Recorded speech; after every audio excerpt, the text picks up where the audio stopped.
Karen from County Fairgrounds USA, countyfairgrounds.net. Welcome to today's podcast. This is Karen from countyfairgrounds.net in Denver.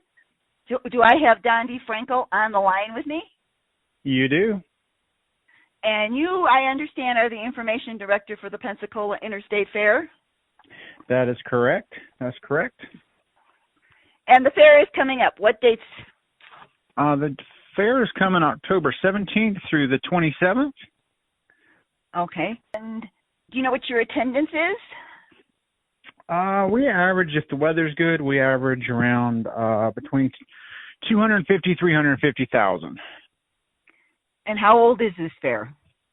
This is our 85th year. Oh, it's been around for a long time. Yeah. Okay, so what's old and exciting and what's new and exciting this year?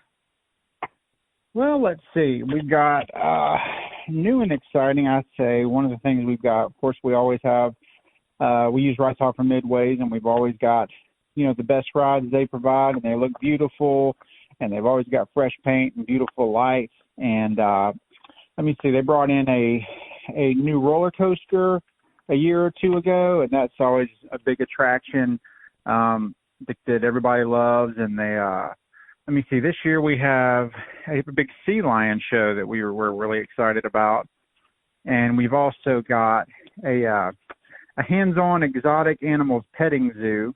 They have giraffes and all kind of exotic animals that you don't see at your normal petting zoo. So those are some of the main attractions, other than our primary entertainment that we have that's going on throughout the fair. One of the questions I always have as a senior is, how's the parking? How's the parking? Well, do you have special places for seniors to park? Is it easy for them to get in and out? How do the handicapped people get in? We have a lot of up close. It's probably about a 50, 60-foot walk to the ticket booth, but we have a drop-off lane right there where if somebody, if somebody's driving you, you can drive up close right there and they can drop you off, so you don't have to walk that far, and they can come pick you up as well. But we do have a lot of designated handicap parking, pretty much as close as you can get to the ticket booth from our parking lot. Because we do try to keep that in mind and try to make it as easy as possible. And we the way our fairgrounds is laid out, we can't allow cars to pull up to the buildings or the entrance building, because that's a high traffic area, and it's a liability for us. But we do try to get you as close as possible. Okay, all right. So when you buy your ticket, do you hand them a piece of paper with a map on it? Well, we have it on our. Are you saying how would you find out the layout, or how far away is the ticket booth from the building? Well, a lot of times people go to these fairs, and there's so much going on at these fairs. They like to know what's kind of like going on. So that's what I'm asking you. We definitely have on our website, PensacolaFair.com. We have maps that you can print out, but we also have maps at the information booth. We have maps at the front desk right as you walk in. And we've always got people who are eager with, employee shirts on to help answer any questions and point out any special exhibits. If you're looking, if you show up and, hey, I want to go see the seals, or I want to go see the art exhibit, or this or that, they can tell you exactly where to go. Okay. All right. So what do you have that's new and exciting for kids under 12? For kids under 12? Well, like I said, we got the sea lions. We've got, tons of rides that are specifically aimed at the young kids. We've probably got 1/3 of our entire Midway. We have over 60 rides, and I would say at least probably 20 to 25 of those are aimed at kids under 12. And then even for the very young ones, we've got inflatable jumpies, so that they can participate and do something, or little slides, plenty of things for everybody to participate in. And it's all grouped together, so the parents don't have to walk all over the place. We try to keep that in mind too. Right, that's good. And you have plenty of restroom facilities, right?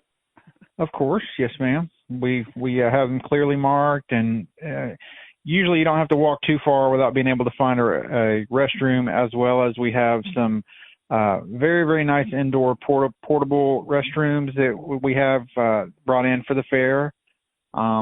And there's usually attendants standing by outside all of our restroom locations to try to keep it as nice and neat as you possibly can on big events like this. All right. So if you were a senior, what would you suggest that they do first when they come in the gate? Well, right, the way our fair is laid out, right when you come through the gate, you have our main commercial building, and that's always fun. People love to walk through there and see the new and exciting things that people are trying to sell, and it's kind of like a little shopping experience. And we have a specific senior day that we open early, just so they can come through and walk around, and it's not as crowded, and all the exhibit buildings are open, and the concessionaires have opened up early, and we have a special entertainment at 3:30 in the afternoon on that day. Normally our shows are in the evening, but we have this year we're having a national award-winning Elvis impersonator who's coming, and he used to be in Las Vegas, and so he's performing at 3:30 and 7 o'clock. But we have tons of different exhibits, everything from education to a little bit of technology to needlecraft to homemaking, jams and jellies, minerals and rocks, antiques. Goodness, I mean the list goes on and on. Reptile exhibits, hobby exhibits, photographs, cars, stuff like that. Okay. All right. So what about fair food? Fair food everywhere. Fair food everywhere. We've got, from what I would imagine, we have a lot of the classics. Your pronto pups, your chicken on a stick, your Italian sausage sandwiches. Obviously, there's a lot of pizza. There's some really good Latin food. We're unique that we have a woman who comes through. Her name is Mama Jane, and I'm sure she plays a lot of the fairs in this region or possibly even nationwide. She does funnel cakes, and every year she prides herself that she creates a unique flavor funnel cake that seems to be only done by her. And she's been on the show Carnival Eats, and she's received tons of awards. And this year her flavor is apple fritter, I believe I was told. But she's sounds good. She's done a fajita.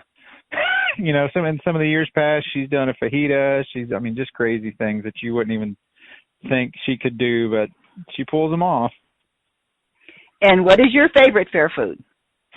There's a guy here who makes a hot roast beef sundae, which is just a bed of mashed potatoes in a bowl, and then he puts chunks of roast beef in it with gravy and some cheese, and he even puts a little cherry on top to make it look like a sundae. And that's personally my favorite, because when you're out here for 11 days straight and a week or so before that, you kind of get tired of fair food when that's all there is to eat, and so that's almost like some kind of semblance of a home cooked meal, you know what I mean? But yet it's still really good. But I love a good slice of pizza. It seems like there's pizza here that just tastes, you can only get it at fair time here. It's probably like a New York style or something, which is very far away from what we're used to down here in Florida.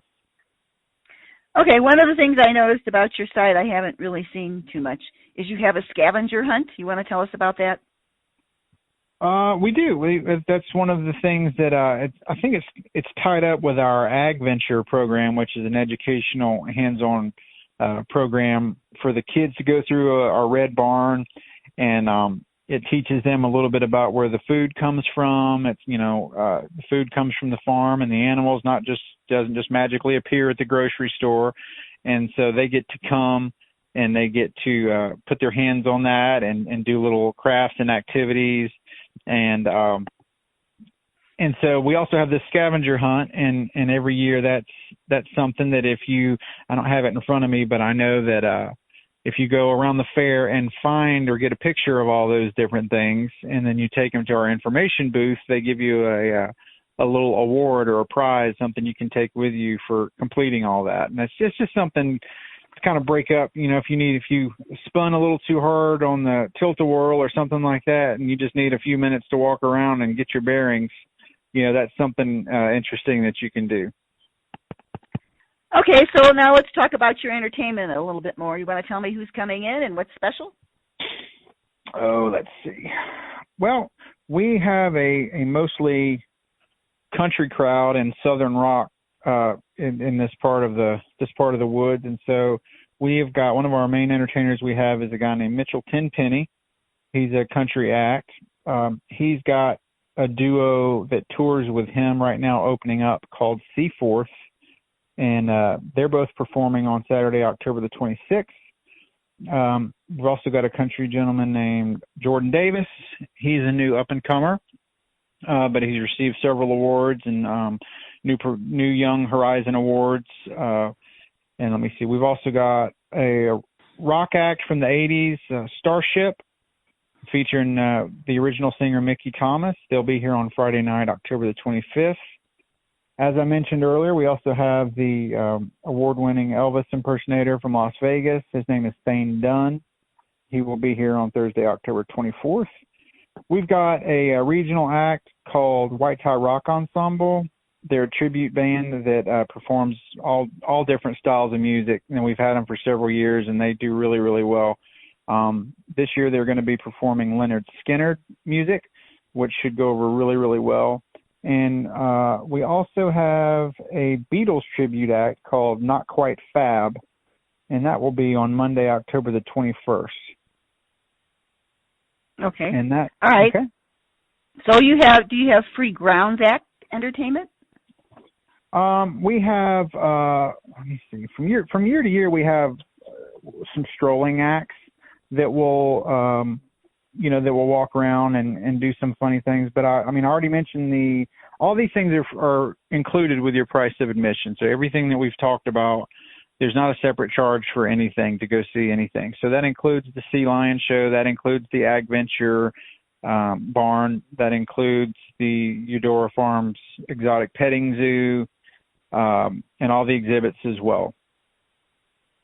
Okay, all right. And does your carnival open the same time the fair opens? On every day except for that senior day, that second Thursday where we open up early for the seniors. We open up at 2:00 on that day, and the carnival will open at 4 p.m. Okay. But other than that, every time we're open, they're open. Okay, that sounds good. And you have how many? You have one big commercial building, and do you have any other buildings? We have one big giant commercial building that you walk through when you come and leave the fair. And then we have four other big exhibit buildings that are indoor air conditioned, very comfortable, that you walk through, and that's where we have all the other, the car show and the arts and crafts and 4-H, live things like that. Livestock is outside, obviously. Mm-hmm. Yeah, I would hope so. Yeah. Okay, so I have enjoyed talking to you. You want to tell us, this fairgrounds has been around for a while, and I'm sure that it hosts other events during the year. Do you want to tell us about a few of those?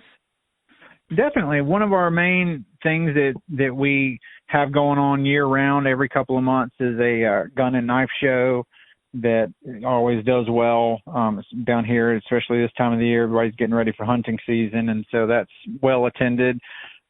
Immediately after the fair, on November 9th, we're having a Gulf Coast Blues Festival.